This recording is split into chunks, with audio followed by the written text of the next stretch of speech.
siempre breve. Pues este año celebramos, en el año 2000, más bien 10, el 1100 aniversario de la proclamación nubieu del rei Fruela II. Entonces parecióme que era una ocasión guapa para hacer una pequeña charla recordando al rei de Asturias, Fruela II, que fue fiu de Alfonso III el Grande, y que fue rey de Asturias porque desde el año 910, porque a partir de este año lo que fueron los dominios de Alfonso III repartieronse entre los tres fíos, y Fruela II quedóse pues con la parte primitiva originaria del reino de Asturias, que iba del río Eo hasta Vizcaya, hasta el río Deva de Guipúzcoa, porque lo que sabemos de las crónicas, lo único seguro sabemos es que la actual provincia de Guipúzcoa no pertenecía al reino de Asturias. Esto sí que todos los historiadores están de acuerdo en ello, pero hay dudas sobre Vizcaya.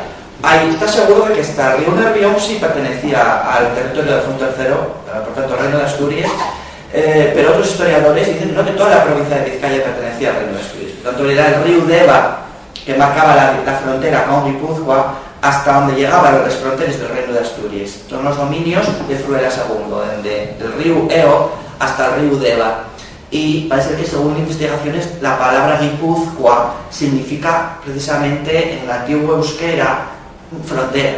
Significa frontera, por lo tanto, ahí tenemos ya frontera de qué? Pues frontera del reino de Asturias, con lo que el Imperio Carlomagno o Imperio Franco.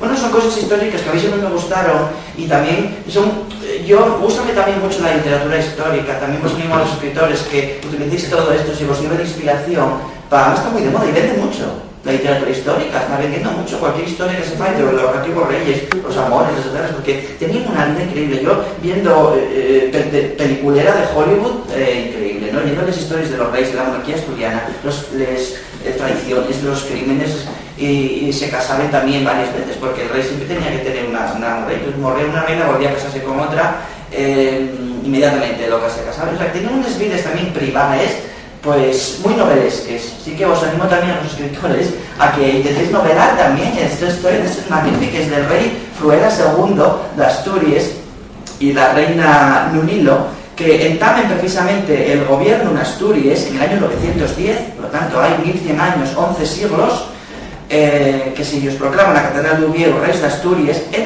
donando a la Catedral de Ubieu un grandísimo tesoro que para la época ya era costaba mucho. Solo los reyes podían poner ese regalo, que era la casa de los ágates, fecha en oro y ágates, un regalo que ellos donaron a la Catedral de Ubieu como prueba de su amor por este territorio, y debajo de la casa de los ágates está grabada en plata la cruz de Pelayo.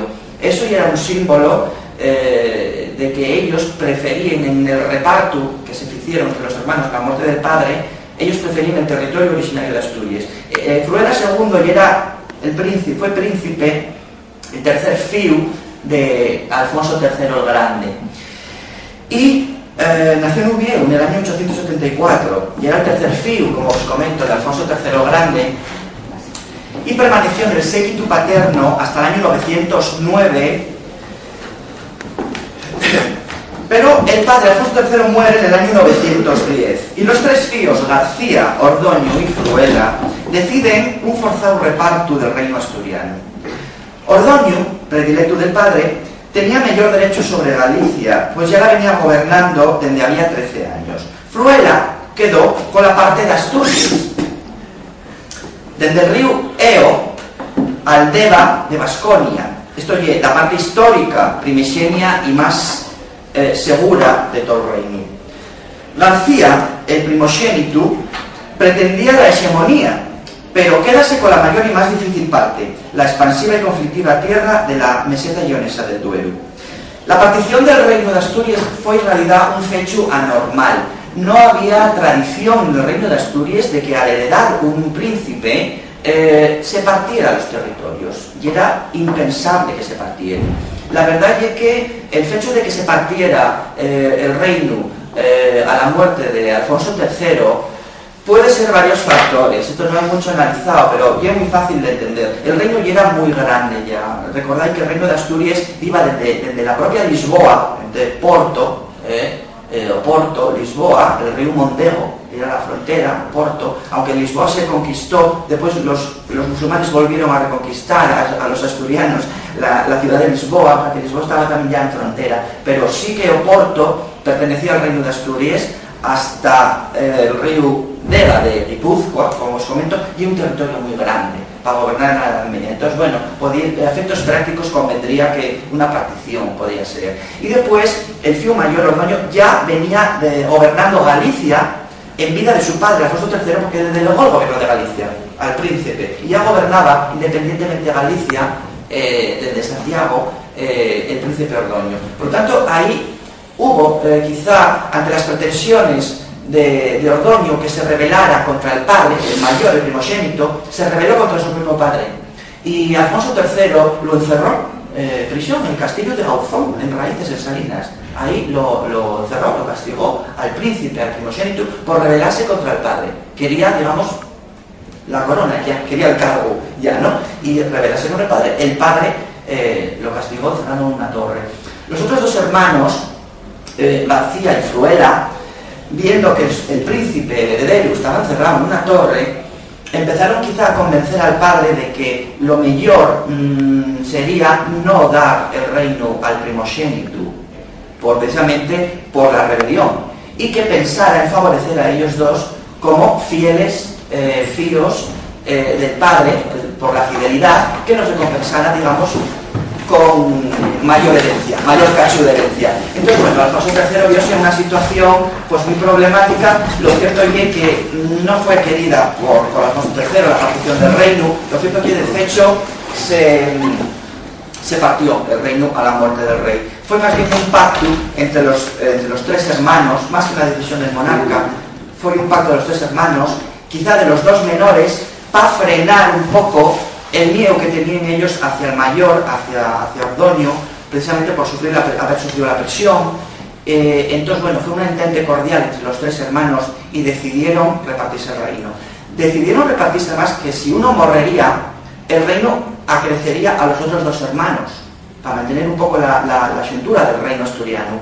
Y de hecho ocurrió, porque al final el que sobrevivió a los dos hermanos fue Fruela, el pequeño, el tercero. Y al final Fruela II, que ya era rey aquí de Ubieu, en el año 924, algamó otra vez todo el territorio que heredara de Alfonso III, al morrer el rey que estaba en Lleón, o sea que acreció el reino, y Fruela II tuvo que ir a Lleón también a convertirse otra vez en rey de Asturias, pero de todos los territorios que heredó de su padre.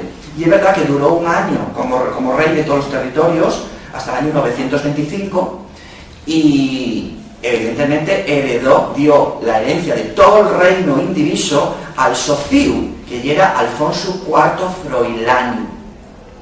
Pero ¿qué pasó? Que empezaron los problemas con los primos, con los fíos de Ordoño, porque hubo una guerra civil entre primos y los fíos de Fruela.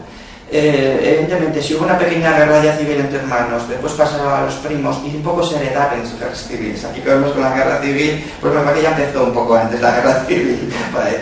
Y heredaron los conflictos. La verdad, una guerra civil muy cruel. La verdad que les cróniques, cuando cuenten cosas de la guerra civil, pues bueno, pues la verdad no se andaban con tonterías. Oye, el castigo era sacarlos los huellos a los primos, a los hermanos, a quien fuera, y la condena ya era no morrer, sino vivir ciego. O sea, esa ya era la condena que se estilaba para la realeza, porque no podían matarse entre ellos, ¿no? Entre sangre real, parecía que la muerte estaba muy mal vista, ¿no? Incluso por traición. El castigo mayor era el castigo de ceguera, o sea, arrancamiento de huellos, o como se diga, y encerramiento en una prisión de por vida, y claro,